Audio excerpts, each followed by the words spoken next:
tudo bem com vocês? Vamos falar de uma página interessante da história, que é a Guerra Fria. Primeiro, por que tem esse nome, Guerra Fria? Porque nós não temos combate bélico, tá? Não tem luta, não tem confusão, não tem tropa na rua, não tem tanque, não tem bomba, tá? Por isso que se chama Fria, tá? Quem são os protagonistas da Guerra Fria? Estados Unidos e União Soviética, tá? Quando começou e por quê? Começou em 1947, 2 anos depois que da Segunda Guerra Mundial acabou, porque o excelentíssimo presidente dos Estados Unidos da época, o Harry Truman, foi fazer um discurso e lá, durante o seu discurso, ele resolveu dizer a seguinte frase: nós, capitalistas, precisamos nos defender da ameaça socialista. Bastou. Começou a confusão. Deu. Como assim? O capitalista tem que se defender do socialista, mas a gente não fez nada de errado. Ok? Desse embate começou então uma guerra invisível, tá? Que guerra invisível é essa? É a guerra da propaganda. Então, meu país é muito melhor que o deles. Não vão viajar para eles, venham para cá. O capitalismo é muito melhor que o socialismo. Espionagem, quando a gente vê naqueles filmes, né? Que tem lá a equipe de espionagem dos Estados Unidos infiltrados na União Soviética, da União Soviética infiltrada nos Estados Unidos. Yes, é exatamente isso, tá? As equipes de espionagem estavam infiltradas, tinha que achar um dedo errado aí do coleguinha para dar um jeito de vencer a guerra assim, de vez, sem precisar lançar uma bomba. Bom, acirradíssima, né? Uma guerra acirradíssima nos esportes. Podia ser bolita, meu velho. Podia ser jogo do palitinho, podia ser par ou ímpar, que ia dar confusão, porque Estados Unidos e Rússia não bate. E a grande corrida espacial, que é a cereja do bolo dessa guerra, né, que acontece ali na década de 60, que é quem chega primeiro à Lua, União Soviética ou Estados Unidos, tá? A gente vai desenvolvendo aí. Bom, com o capitalismo e o socialismo em luta, a gente divide o mundo em dois polos, tá? Duas partes, que são, né? Dois polos que são o capitalismo e todo o seu bloco capitalista e o socialismo e todo o seu bloco socialista, tá? E aí, aqui existe a guerra do quem é melhor. Quem é melhor, o capitalismo ou o socialismo? Estados Unidos toma a frente do capitalismo desde a quebra da Bolsa de 29. Rússia sempre foi à frente do socialismo, tá?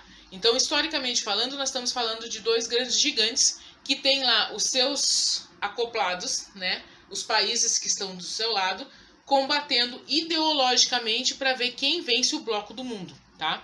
Nisso, a gente tem que levar em consideração o seguinte: de 47 a 91, nós temos o desenvolvimento do mundo, numa questão de globalização, tá?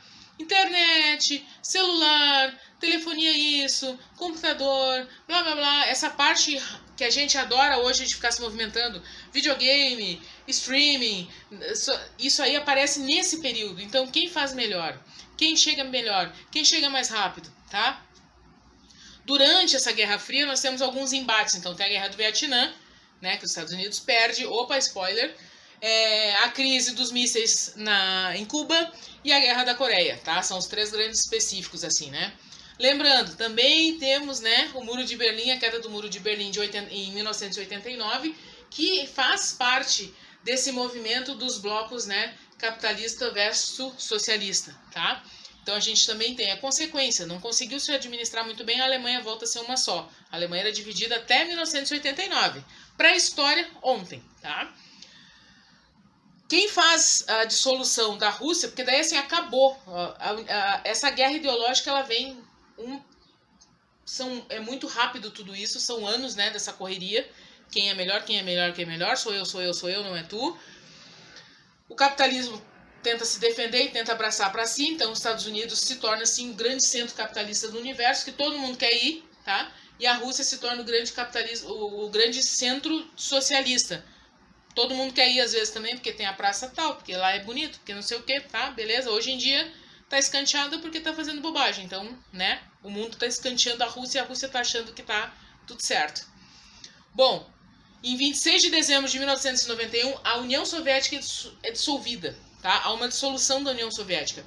A União Soviética, ela passa a ser a Rússia. Quem faz esse movimento é o Gorbachev. O Gorbachev foi um grande presidente dentro da história da União Soviética, porque ele faz 2 grandes planos, né?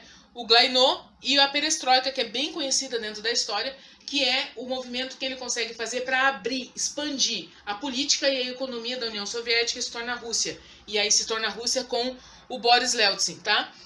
Essa Rússia é a Rússia que a gente conhece hoje, claro que agora ela tá com o Putin, né, sobre o comando e tá aí fazendo guerra, mas esse embate foi muito importante porque duas grandes frentes, né, a Rússia deixa de ser socialista, ela se torna então, né, países independentes, ela se organiza de uma maneira diferente, ela tem presidentes, ela abre a sua economia, ela abre a sua política, ela é um país importante, exportação, mundo, tá?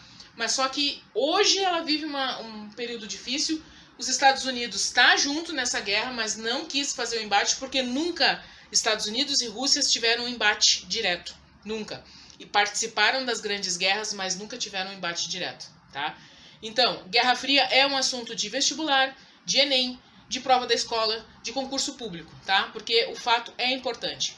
E claro, né, quem chegou primeiro na Lua foi a Rússia. Não chegou com o astronauta, chegou com máquina. Por quê? Porque ela entendia que primeiro eu tinha que conhecer o solo para mandar um ser humano, tá? Estados Unidos chegou em 1969 com humanos, tá? Mas a Rússia chegou antes com maquinário. Até a próxima aula, foi um prazer.